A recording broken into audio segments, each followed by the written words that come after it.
siguiendo la idea del doctor Gonzalo, él dice efectivamente hay una ley en cada país para una clase de individuo diferente, pero él dice y reta a la humanidad, el ser humano es uno solo en cualquier parte del mundo, somos iguales. Y entonces él dice que en un momento dado vamos a estar regidos por una sola ley universal, porque somos el mismo ser humano en cualquier parte del mundo. Y yo también participo y creo que eso va a ser así, va a haber una sola ley universal porque somos iguales. Sobre eso también es, digamos, la labor de Bentham, y lo que dice la doctora Mariela es verdad, es decir, él quería ser el gran codificador, ¿no? Y buscó llegar a ser entonces como una especie entonces de legislador universal, buscar entonces cómo codificar, sobre todo lo que él le causaba rabia era que en Inglaterra pues no se lograra ordenar lo que podrían ser las leyes, las decisiones judiciales, toda esa serie de jurisprudencia que de alguna medida pues Blackstone había tratado de ordenar, él le parecía que todavía era insuficiente en la ordenación, en la sistematización de las leyes, que es lo más importante, como decía la doctora Mariela, para tratar entonces de regular una sociedad. Y entonces él quería ser el codificador universal, buscó la manera de hacerlo en Inglaterra, no pudo, no le hicieron caso, no le hicieron mucho caso. Él se queja entonces de que sea Jorge III, que fue un poco el rey que pues gobernó durante casi toda su vida, él tampoco le hizo mucho caso. Por ejemplo, en su idea del panóptico, duró 16 años litigando en el Congreso pues, del Parlamento, en la Cámara de los Comunes, para que pasaran ese proyecto y nunca le hicieron caso. Y ahí él tuvo una gran decepción sobre la democracia de clases, ¿no? Esa democracia entonces todavía no, en donde existían una serie de estamentos y existía la monarquía constitucional, porque él en principio él era un moderado. Él era un Tory, incluso hijo de Tories al principio, y después ya se radicaliza. John Stuart Mill, que es casi 30 años menor que él, bueno, lo convence de volverse un radical sobre los sobre los principios, el principio del siglo XIX, y él también decepcionado de que la monarquía no le hacía caso y que no le aprobaban su proyecto de panóptico, decide volverse un radical. Y el radical es decir, partir de la raíz, partir entonces de una democracia llana, de una democracia popular, de una democracia con sufragio universal para todos, eh, aunque ahí también hay unas discusiones que vamos a ver tal vez el segundo semestre sobre Bentham y el feminismo. Entonces él apoya el sufragio universal, que es una batalla, digamos, de los radicales, tratar entonces de buscar que el sufragio sea para todos y no para unas clases, y que se acabaran los famosos feudos podridos y todo este sistema electoral que todavía está vigente en Inglaterra, donde es muy difícil. Votan todavía, digamos, en los colleges y votan en las iglesias y votan en una serie de pueblos, y no hay una representación, digamos, de la mayoría, sino que hay una serie de feudos, y ese sistema electoral muy arcaico pues es un sistema casi como de clases, pero también es un sistema que representa a los latifundistas y un sistema medieval. Él se opone a esto y empieza a hablar del sufragio universal, de la división de poderes, del control entre poderes, tesis que pues ya estaban entre los revolucionarios franceses, y que en Inglaterra, por ejemplo, Burke pues había negado que deberían implementarse en Francia, porque en Inglaterra, porque pues Inglaterra para él era digamos, era mucho más moderada, o tenía una constitución que era una constitución que no era tan radical, aunque ellos ya habían decapitado un rey, ¿no? En 1600 y pico, pero pues sin embargo él consideraba que Inglaterra no podía copiarse de Francia. Pero Bentham entonces, ante la decepción que tuvo con la monarquía y con los estamentos, decide volverse entonces un radical. Pero les decía yo, con relación al voto de las mujeres, él se opuso. Es decir, muchos feministas de la época ya decían hay que apoyar entonces el voto femenino. Por los años digamos, esto no es algo tan nuevo, ya en 1780 se estaba apoyando el voto femenino, pero Bentham entonces no quiso apoyar esta idea, y utilizó una idea que es que primero hay que dar unas batallas y después dar otras. Entonces, si primero se tiene que dar entonces la batalla del sufragio universal, hagámosla, porque es que si nos vamos por todas las batallas no vamos a ganar ninguna. Entonces hagamos primero lo más urgente, lo inmediato, que va a ser entonces el sufragio universal para los hombres, y después vamos a la otra batalla, que va a ser el voto universal también para las mujeres. Pero entonces las feministas ahora, hay una interesante discusión sobre esto, dice, ahí el mismo Bempton está cayendo en una de sus famosas falacias, ¿no? La falacia entonces de que hay que esperar, que esto lo utiliza mucho en los sofismas políticos y en los parlamentarios, no esperemos por ahora, no, los homosexuales no deben casarse porque la sociedad no está preparada para esto. Entonces esto es un sofisma, ¿no? Uno puede, el de la espera, ¿no? Hay que esperar que eso, no hay mejores tiempos que quién sabe cuándo son. Y entonces hay unas interesantes discusiones en el proyecto Bempton de Inglaterra que escriben sobre, y que, digamos, sobre este autor y sobre Bempton y el feminismo. Entonces pues Bentham piensa así, ser un codificador universal es la idea, él quiere codificar las leyes inglesas, no lo logra, trata incluso de emigrar a Venezuela, tampoco lo logra, le da la anécdota entonces de que Miranda finalmente, pues, aunque se trasladan algunas leyes, y también trata ya como cuando tenía 57 años más o menos, después de una decepción amorosa también, que él propone matrimonio a una noble, ya que no se pudo casar con Duncan Pólipo por pobre y huérfana, entonces como que después de haber conocido una noble que se llamaba de apellido Fox, le propone matrimonio a los 57 años, ella le dice que no. Y entonces él decide otra vez escribirle a Jovellanos, un liberal español, para que le haga, digamos ahora, el cruce, para que le ayude a irse a México y allí ser el codificador. Siempre buscaba entonces ser el gran codificador y soñaba mucho con irse a América, ¿no? Pero no lo logró. Entonces sí, también la idea de volverse el gran autor que codifique todas las normas es una de las tendencias de Bentham. No sé si Jonathan sí. Sí, si quiere. ¿Puedo cerrar? ¿Placer o dolor?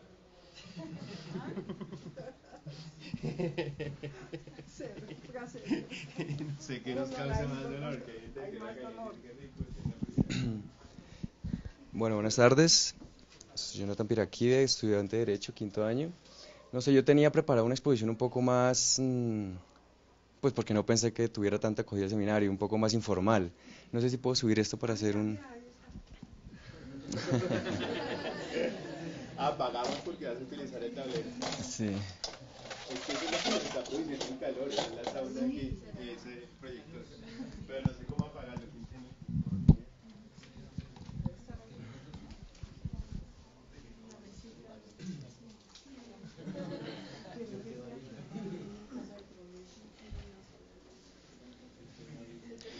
La tenía La tenía... ¿Cómo? No, ese es el mío. Sí, ese es el mío. Tan informal que pues nos basamos en el texto del doctor García que algunos tenemos por ahí que nos habla un poco. Creo que debimos empezar por esto, pues, porque creo que al estudiar un autor, en este caso Jeremías Bentham, que lo vamos a estudiar entre 7 sesiones, antes de estudiar de pronto la vida de él, creo, importante, es una opinión muy personal, que es necesario ubicar al autor en una etapa histórica de la vida. Voy a hablar un poco de historia, ojalá no se aburra, ya faltando media horita para terminar el curso. Y dentro de la lectura nos encontramos que 9 años después que nace Bentham, por eso les digo, muy informal la quería hacer, nace Mozart.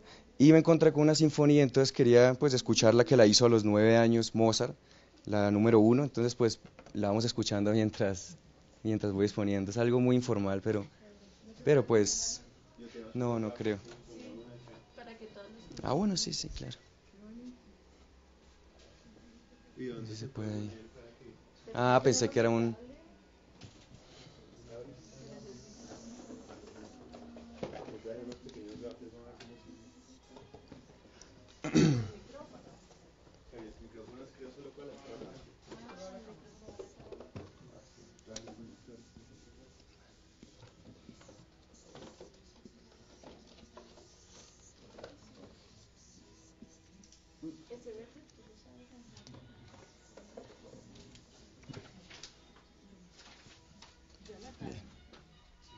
poco.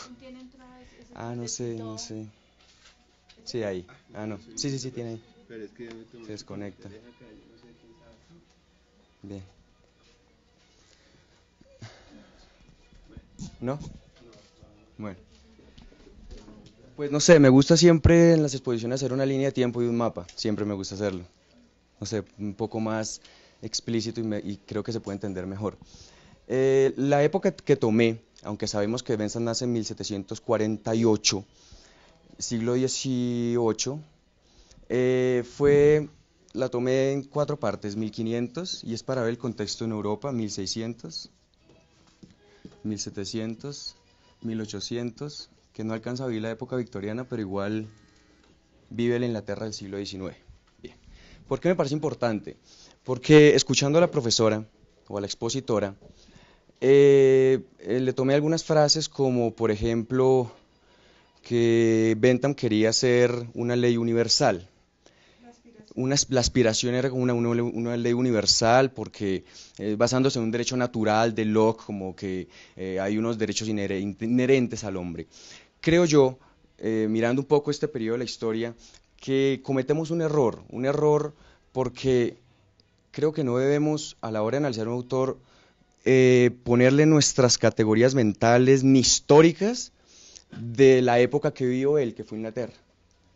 Para apoyar mi tesis, que no es una tesis, simplemente es algo que veo, Europa para mí es una más acá del canal, una más allá del canal. ¿Por qué?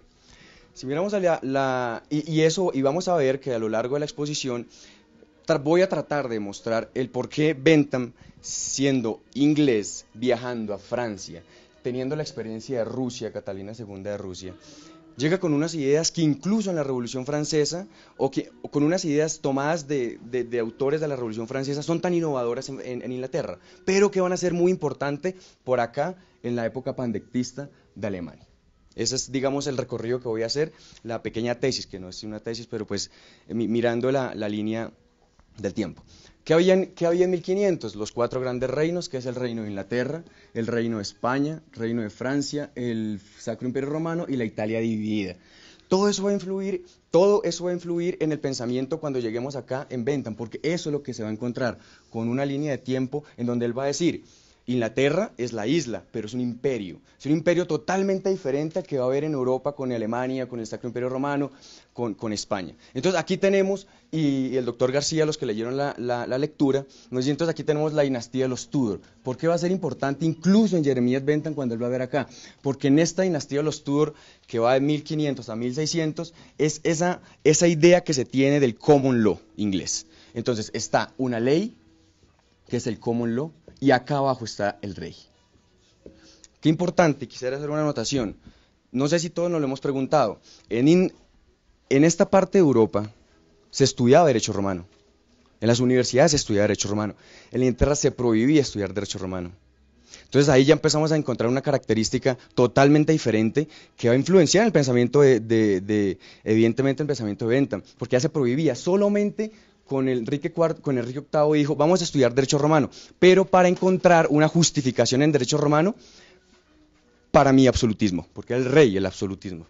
Bien, eso es en Inglaterra. ¿Y en Francia quién estaba? Pues en Francia estaban los reinos que les menciono, la expansión de España, Francia, el Sacro Imperio Romano y toda la división de Italia, con Maquiavelo, que lo leyó Bentham. Entonces ya va un autor importante que leyó Bentham, Maquiavelo, que habla de la división que había en Italia en el siglo XVI. Entonces, primer autor importante.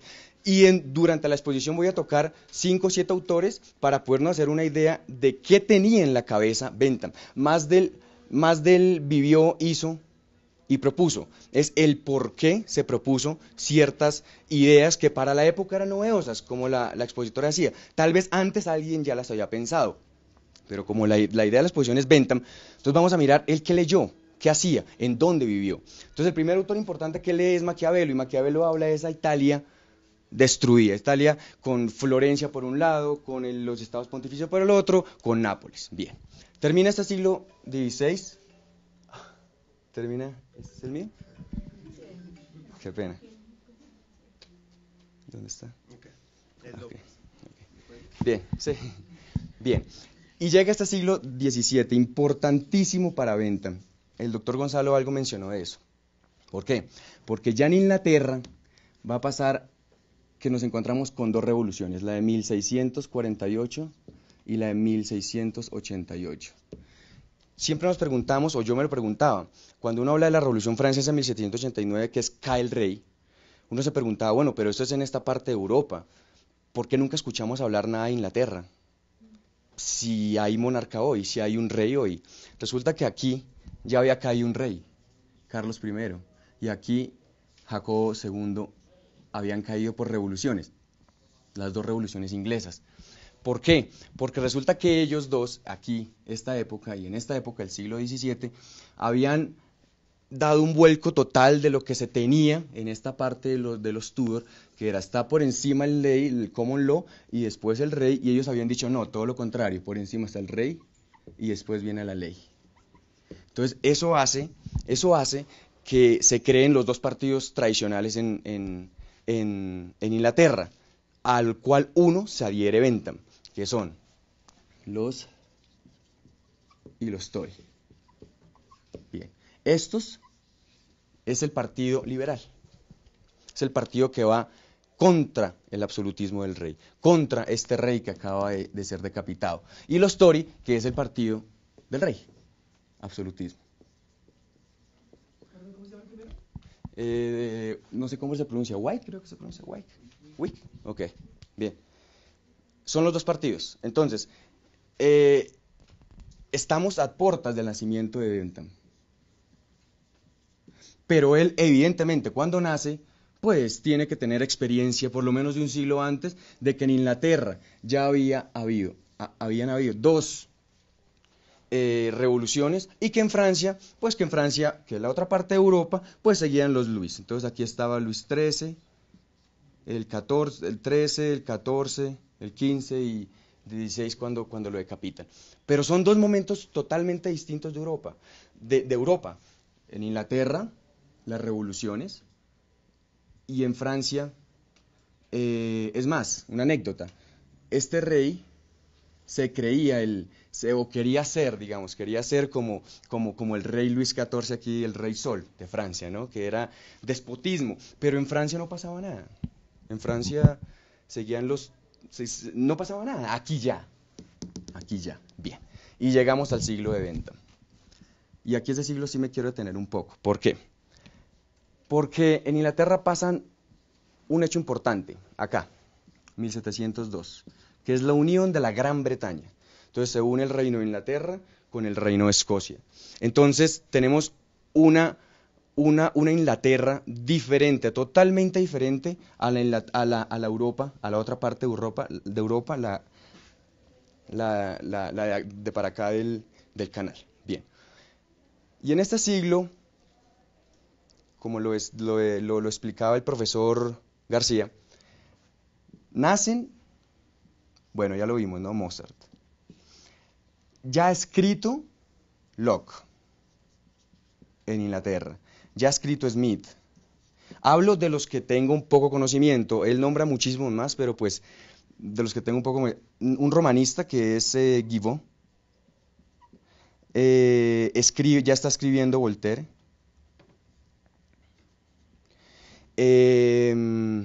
Rousseau.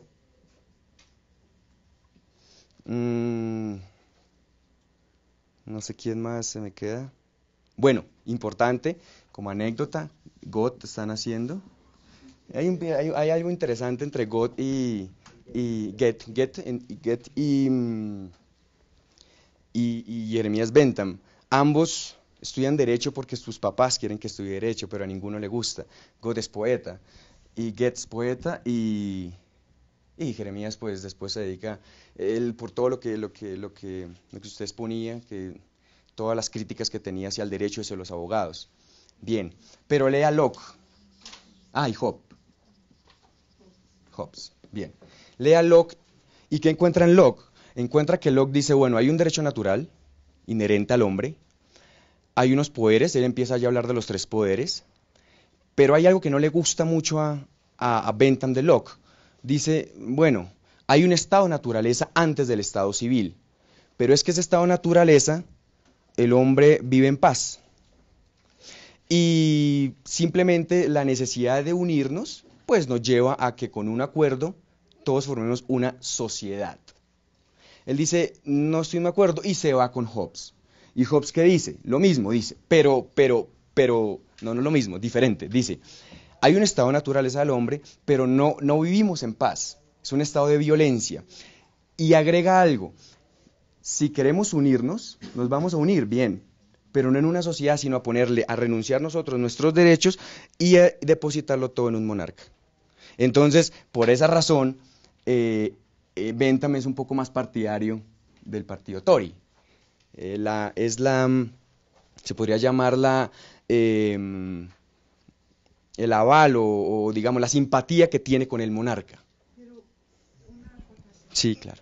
Muy interesante y gracias por este recuento histórico. Solamente te quería complementar que así como hubo un rey decapitado en la Inglaterra de 1648, fue una gran suerte para esa Inglaterra que mataran a ese rey que fue Carlos I, porque entonces fue una rebelión y tomó el poder Cromwell, el dictador, que se volvió en un dictador odioso finalmente y que hizo que posteriormente Inglaterra eligiera al hijo de Carlos I, que era Carlos II, que se había exiliado en Francia y que tenía como profesora a Hobbes. Entonces Hobbes, que va acomodando sus teorías a su soberano, y obviamente si es el profesor de Carlos II va a preconizar a favor del absolutismo, pero la gran ganancia y lo que hace que Inglaterra sea pionera y realmente todavía tenga pues una posición muy primordial, es que esa muerte de Carlos I fue completamente capitalizada, porque entonces cuando viene Carlos II ya se ha implementado la especie de la monarquía constitucional, es decir, el famoso parlamento. Ya exactamente, ya no es el rey el único autócrata el que gobierna, el absolutista, sino que ya el rey comparte su autoridad, y el compartir su autoridad ya hace que no haya nunca más una revolución francesa en la Inglaterra de ese tiempo, y que ya ser Tory y defender el derecho del rey ya es inclusive una posición mucho más moderna que el absolutismo de 1648. Entonces no es ya él sabe y admite la monarquía y defiende la monarquía, pero es que la monarquía ya tiene sus dos cámaras. Sí, y además, importante que se me olvidaba mencionar, estas dos revoluciones lo que hacen es, tanto la del 48 como la del 88, es decirle a usted, rey, acuérdese que aquí en 1215 firmamos la Carta Magna. Entonces acuérdese de todo los 10, 20 puntos que dijimos de las libertades, de la libertad de culto, de la libertad de los impuestos, el impuesto con representación, de no, yo rey no puedo imponerles a usted un impuesto sin antes haberlos convocado al pueblo para si está de acuerdo o no. Entonces lo que sean estas dos revoluciones es, acuérdese usted que se firmó una carta hace 300 años, 500 años, y no lo olvide, con las dos cámaras, el poder, ¿no? El rey y las dos cámaras, sí, eso es importante. Bien, y vuelvo acá. Entonces, esta es la gran diferencia. Entonces, por eso él critica el derecho natural de Locke. Dice, sí, hay un derecho natural, pero me voy un poco con el pensamiento de Hobbes, que es, sí, pero renunciemos nosotros, pero no a una sociedad, sino al rey, a la cabeza, démosle todo ese poder al rey. Bien, está Smith, y entonces Smith está escribiendo sobre la CFEAC, la CEPACE, ¿sí? Que es, no se meta, Estado no se meta, deje que... ¿Por qué? Pero aquí va a ser importante, porque aquí está ya los inicios de la revolución industrial. Ya estamos ahí, Inglaterra es el país, Manchester el país, en donde empiezan un poquito más adelante aquí Brunel con su proyecto de dotar a Inglaterra de una red de trenes, donde se pueda recorrer Inglaterra con trenes. Esto en esta parte de Europa no pasaba. No pasaba en Europa, pasaba en Inglaterra. Entonces cuando Smith ve esto y ve que hay una colonia, que es Estados Unidos, que la tiene Inglaterra, y ve que comercialmente y es el capitalismo puro, pues lo apoya. Pura, sí, la pura. Entonces se apoyan las bases de Smith y David Ricardo, que es, deje Estado, no haga nada, deje que usted, comerciante, o burgués, poseedor de los bienes haga. Que la mano invisible, lo que... Mira, qué agradable todo lo que estás diciendo, es maravilloso. Y eso que él dice, tanto que Voltaire, pues es desterrado de Francia porque es un libre pensador y se va a Inglaterra y se enamora de Inglaterra. Y entonces escribe sus famosas cartas inglesas, que son un libro maravilloso que también se los recomiendo, donde dice lo que es Inglaterra. Allá solamente se llama apóstata al que hace bancarrota, porque es el capitalismo puro, la burguesía pura. Y entonces Bentham vive dentro de este entorno y lo que va a decir es a la ley, y uno de sus principios generales es no estorbe, deje que los otros hagan, no estorbe ley, no haga leyes que estorben. Sí, tocando a Voltaire, saltando un poco a Smith, nomás hay que, sin profundizar mucho en filosofía, leer El ingenio de Voltaire. Es esa crítica, sátira irónica que le hace a la Iglesia.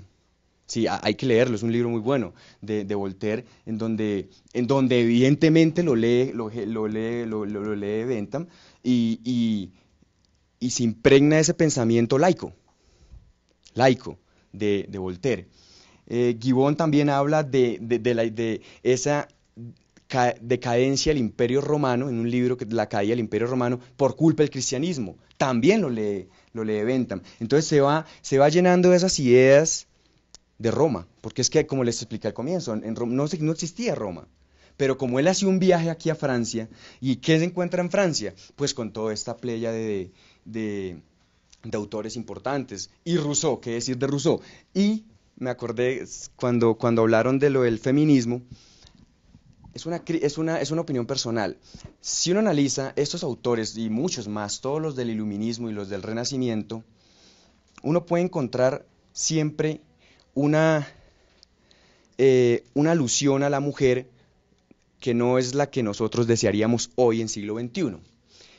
Creo, hablando con una profesora, la profesora Montoya, ella dice, tiene una tesis, ella dice, tiene su razón. A estos pensadores se les llamó los misóginos románticos. Y tiene su razón, misógino y románticos porque es la época del romanticismo, a Rousseau. Entonces Rousseau, se lee a Rousseau el contrato social, evidentemente es todas esas ideas que trae Roma, porque para él todo es Roma. Voltaire habla de Roma, pero la mujer todavía no. Es que van naciendo pensamientos en la medida en que tú vas hablando. Él efectivamente a la mujer, a las plantas, a los animales, defiende los derechos de ellos, pero no como seres pensantes, sino como seres sensibles. Y también pide respeto para todo lo que tiene sentimientos y sensibilidad, pero desde otro, no desde una igualdad de derechos, sino como seres sensibles. Entonces vamos a encontrar leyes y sugerencias de leyes que protegen a las mascotas, que protegen a una cantidad de seres vivientes que hoy en día está tomando la humanidad como ejemplo. Y a la mujer ya no le concede pleno derecho, pero le considera un ser sensible y entra dentro de esa categoría. Sí, es eso. Por eso se llaman los misóginos románticos, pues, peyorativamente.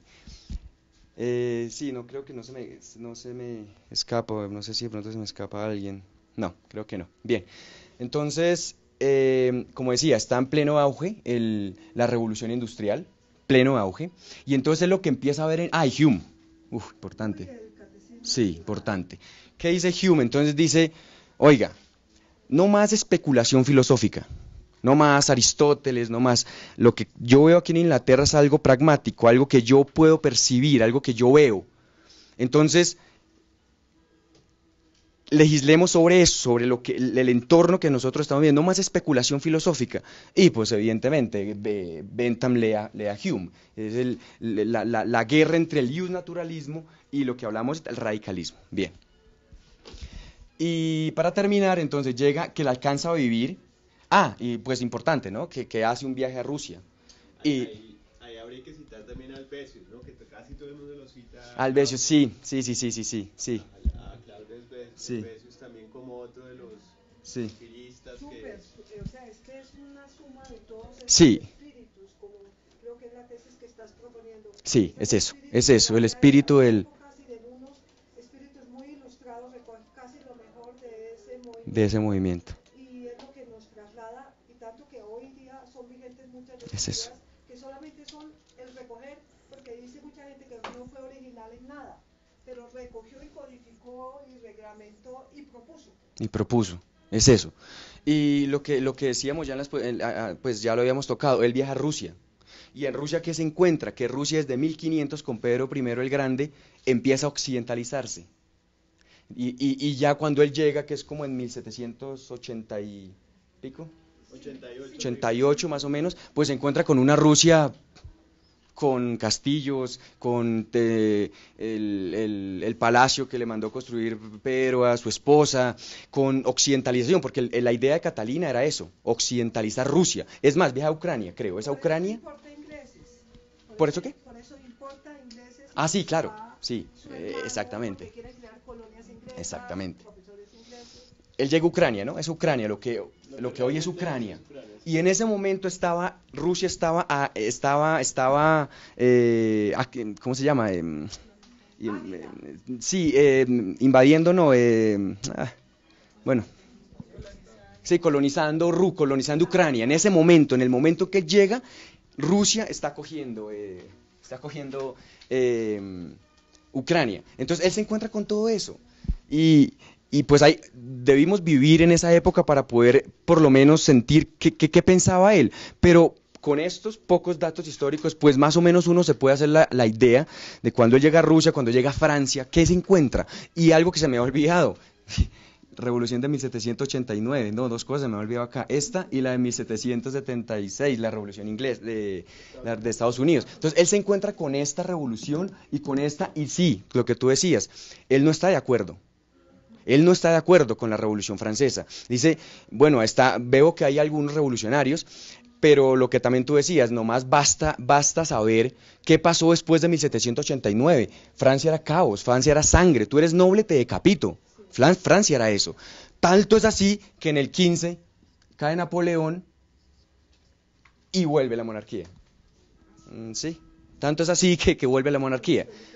Exactamente, de Orleans. Entonces él ve eso y ve esta y todos pensaríamos, uy, no es América, no es colonia de Inglaterra, se cayó el imperio. No, todo lo contrario, el imperio, esta es la época más brillante del imperio, la época victoriana, es la época del pleno auge de la revolución industrial. ¿Cuánto vive Bentham para vivirlo? ¿32 años? Desde el 1832. Hasta acá vive Bentham. Todavía vive. Entonces alcanza, aunque no alcanza a estar en el reinado de Victoria, como decía Gonzalo, sí alcanza a vivir, o por lo menos vivir el Jorge I, Jorge II y Jorge III, que es el que al final nunca le puso cuidado en su idea de panóptico, por eso se va para Francia. Pero vive este periodo de Jorge II y Jorge III. No alcanza a vivir la victoria, pero ya para terminar, sí vive por lo menos este periodo, 30 años de la Inglaterra en donde la revolución industrial está en su pleno apogeo. Dice el doctor García, te valoras, eres alguien dependiendo monetariamente, vales dependiendo el dinero que poseas. Eso es Inglaterra, eso es lo que ve Bentham. Es que Bentham es eminentemente inglés y lo inglés es eminentemente pragmático. Y entonces, por ejemplo, pierden a Estados Unidos y sus colonias, pero al otro día reconocen la independencia y empiezan a establecer pactos de comercio. Y eso les refuerza completamente, que es completamente contrario a lo que sucede con España. España no reconoce la independencia de sus colonias, sino no sé cuántos años después. No son pragmáticos, entonces el comercio no florece y por eso todas estas repercusiones de la importancia de tener y de administrar. Bien, y entonces vive y pues, como dice un historiador, dice, ¿cómo conocer mejor la Inglaterra del 19? Pues este poquito y todo lo que es del 19, que leer a Dickens, ¿sí? Leer Tiempos Difíciles, leer Twist, leer Grandes Esperanzas, que es la Inglaterra en donde ya no tiene 1 millón de personas, tiene 2 millones Londres. Entonces Inglaterra, en donde caminas y están las diligencias, están los caballos, gente con hambre, niños con hambre, y por eso traigo aquí un libro para terminar la exposición. Ya leo una frase. Entonces esa es Inglaterra que vive Bentham, que ahí viene un poco mi crítica con una frase que voy a terminar en felicidad. ¿Qué es felicidad? Sí, algo muy subjetivo, lo decía él, los utiliza muy subjetivo, pero por lo menos él dice, felicidad es subjetivo, eso estamos de acuerdo, pero el interés no es objetivo. Entonces, cuando el interés no es objetivo, cuando el interés es objetivo y no es subjetivo, pues podemos hablar de felicidad. Difícil, no es fácil hablar de eso. Que la extremada justicia sí se debe castigar. Entonces volvemos a Radbruch, que lo extremadamente justo, pero ¿qué es lo extremadamente justo? Entonces nomás, por eso les digo, nomás basta leer a Dickens para decir, uy, pero es que allá lo que importa es el dinero. En Inglaterra lo que está importando en este momento es el dinero, las grandes compañías. No importa si eres niño, trabajas desde niño en la fábrica de 7 a 7 o de las 24 horas. Entonces, nada. Bueno, y la última referencia, y es que quién recogió todo este pensamiento, qué importante, ¿no? Porque él dijo, bueno, la codificación, que ya habló Gonzalo, dijo, yo lo que veo aquí en Inglaterra es que todo está como el common law, es como la jurisprudencia, pero como que no hay nada acá, codifiquemos. Qué pensamiento, no sé si innovador, pero algo totalmente opuesto para la época y para Inglaterra. Habló de codificación porque fue a Francia, pero entonces dijo, codifiquemos, nadie le paró bolas. ¿Quién le paró bolas tiempo después? Austin. Y Austin retoma lo que dijo Bentham y se va ¿para dónde? Para Alemania, en 1800, siglo XIX, mitad del siglo XIX. Y debió reunirse con los pandectistas de Alemania, con Jhering, con Savigny, y les dijo, mire lo que tiene Bentham. Este es el proyecto de Bentham, una codificación. En ese momento, hasta ahora, estaba saliendo aquí el Código Civil francés. Y es un aporte que hace Bentham a través de Austin para el BGB de Alemania. Ese es el recorrido, digamos, el recorrido histórico, pues muy rápido, para poder entender, y esa era no tesis, pero sí la idea de no, a la hora de estudiar un autor, no nos centremos, y es solo uno que es Bentham, no nos centremos de pronto en el 48 al 32 y a ver qué pasaba en ese momento, sino toda la experiencia en 4 siglos de Europa, tocamos solo Europa, para poder entender un poco de lo que él se nutrió, hasta de lo que él oyó a Mozart, oyó a Schubert, ¿sí? Hasta de lo que él oyó, ¿sí? Hay algo que tampoco debemos dejar de decir, es que antiguamente el derecho de un pueblo en relación con el derecho de otro pueblo se llamaba derecho de gentes, y él acuña el término internacional y cree que inventó el término de derecho internacional, porque deja de llamarse derecho de gentes para llamarse derecho internacional, que le parece mucho más lógico y natural que se llame así, ¿verdad? Bueno, yo te quito un minuto más para decir que maravilloso recuento histórico. Tampoco debemos olvidar que tuvo un heredero que es famosísimo, que seguramente ustedes lo habrán oído nombrar, que merece también otro seminario, Gonzalo, que es Stuart Mill. Y Stuart Mill escribe su obra clásica del utilitarismo, crítica a veces a Bentham, pero recoge todas las teorías, pero con una maravillosa, es decir, con una sensibilidad finísima, exquisita, y también combina la doctrina católica y cristiana, que es maravillosa, el Sermón de la Montaña, con las enseñanzas de Bentham, y constituye hoy un clásico. Les cuento un chisme. Al doctor Fernando Inestrosa le hubiera gustado que lo comparáramos con Stuart Mill, y quería ser un Stuart Mill, y su sueño era ser Stuart Mill.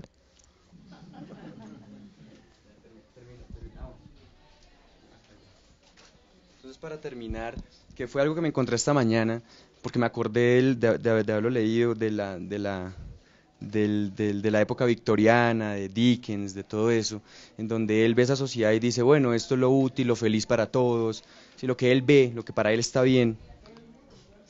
Es un libro de Amartya Sen sobre la idea de justicia. Y entonces él dice, en el pequeño mundo en el cual los niños viven su existencia, dice Pip en Grandes Esperanzas, de Charles Dickens, no hay nada que se perciba y se sienta con tanta agudeza como la injusticia.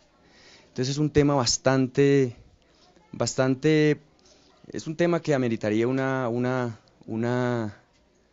seminario sobre la idea de justicia en los grandes sistemas filosóficos, utilitarismo, el libertario, el liberal radical, qué concepción tienen de justicia, porque no es fácil, y pues con esta cita termino la exposición, espero no los haya aburrido. A la influencia de Bentham en Colombia hay dos lecturas, hay una de Rojas, que es de como de los años 40, hay una mía que es nueva, pero los dos tratan sobre la querella, entonces pues no sé quién se vaya a ofrecer para la próxima sesión hacer las exposiciones. ¿Quién se ofrece la parte histórica? ¿Javier? ¿Sí? ¿Santa María? Santa María puede, si quiere, volver el libro del pensamiento colombiano de Jaime Jaramillo, hay un interesante artículo sobre, ¿sí? Entonces Alejandro, que trabaja historia del derecho, entonces si quiere, para evitar leerme más bien, léanse a Jaramillo Uribe, entonces quedaríamos con el de Rojas y el de Jaramillo Uribe. Yo prometo dejar esto en 1000 copias.